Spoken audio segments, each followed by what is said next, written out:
Hello, welcome back to my channel. So now I net of Zeran Zamchi, Tegule. I then China Rachi, and I then Zamchi.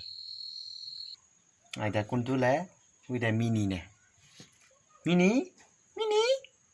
Nepie? So now got the Judah. Yeah. Here.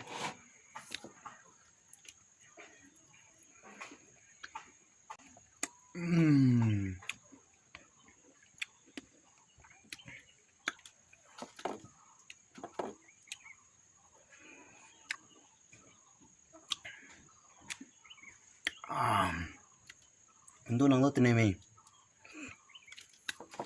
Untuk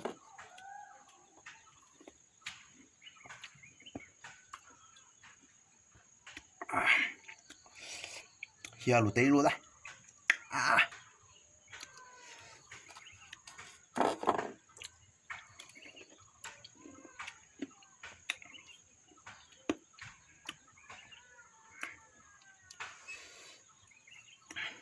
Mình lùng cái sẻ ta da.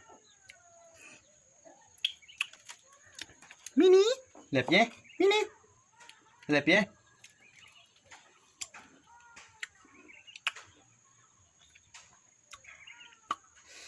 Chiều ramen này kiểu con nào.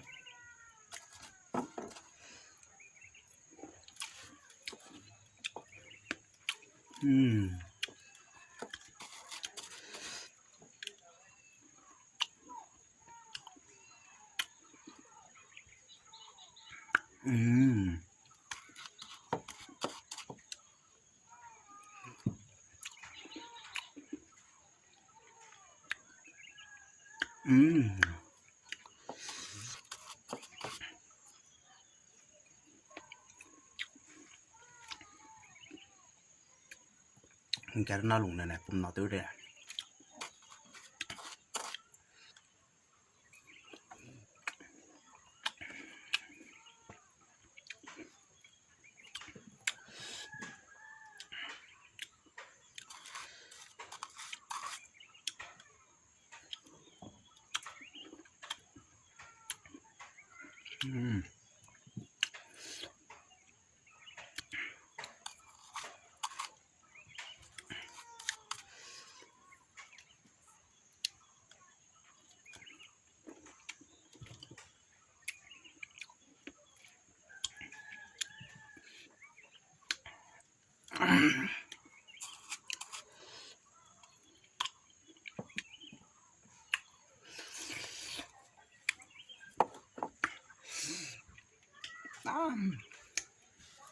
Yeah.